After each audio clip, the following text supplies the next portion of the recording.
1944, and he was operated on by your army surgeons. Saved his life. Please take this sweater as a token."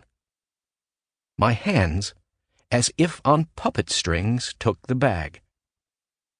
As this generous-spirited stranger started to roll up the window, I felt a pang. How wrong of me to be gifted with an Armani cashmere sweater and give nothing in return. "Hold on," I said, tapping the window to get his attention. From the wallet in my back pocket, I pulled out a 100-franc note, about $20 in those pre-Euro days. "This will get you a little gas." He grabbed the money. Up went the window, and he sped off. Not even a thank you. I sensed he was already scanning the pedestrians looking for his next American. Inside the zipper bag was a cheesy polyester rag, nasty to the touch. I pitched it into a trash can.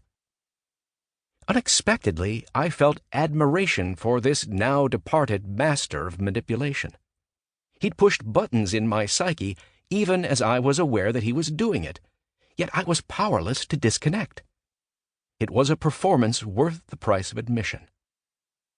Push the right buttons in people who think they're too savvy to be fooled, as the master counterfeiter who is the subject of this book did repeatedly, and what is billed as the rarest of wines can be sold to marks for a far higher price than the rarest cashmere. The wealthy collectors who spent millions on those fake wines were canny fellows in their businesses. Yet in the hands of this unlikely con-man, they did as I had done. They responded to his perceived generosity by opening their wallets. The average price paid for a bottle of wine in America hovers around $8. For that price, you'll get a perfectly decent weeknight sipper. Made to an exacting industrial standard, it will reliably taste the same from one vintage to the next, and, even if supposedly dry, it will probably carry a hint of sweetness. For $20, you'll expect to get the benefit of better grapes, more selective harvesting, and more attention paid in the winery. Over $20, the wine should have the potential to develop extra character as it ages. At this level, the wine in your glass ought to make you think as well as drink.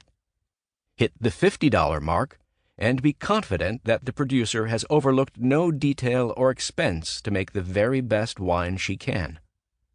Unlike a fine garment whose quality you can see and touch right down to the seaming, the bottle tells you nothing about the care that went into making the wine within.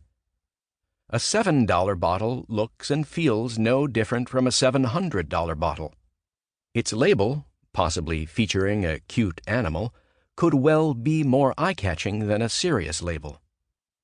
So until you inhale the scent of the wine and get to know it in your mouth, there's no way to judge how the winemaker might have gone the extra mile to make the best possible wine, or how costly it was to do that.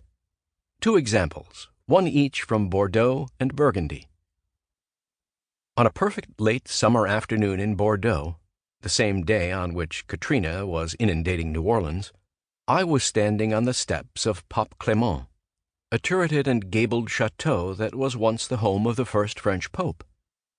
Its imposing proprietor, Bernard Magrez, dark-suited even under the strong sun, was staring out at a far corner of the vineyard where a team of workers were busily doing what? It was too early to start harvesting.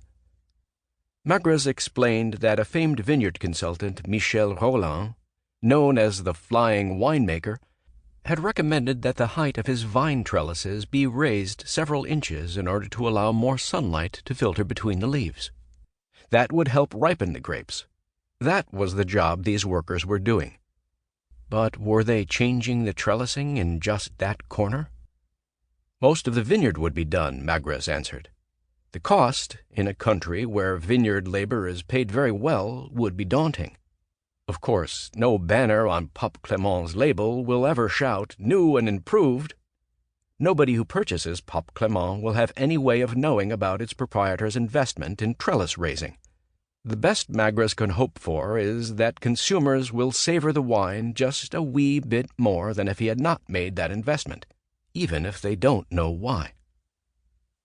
Several years later, on a February morning after a light, wet snow had fallen,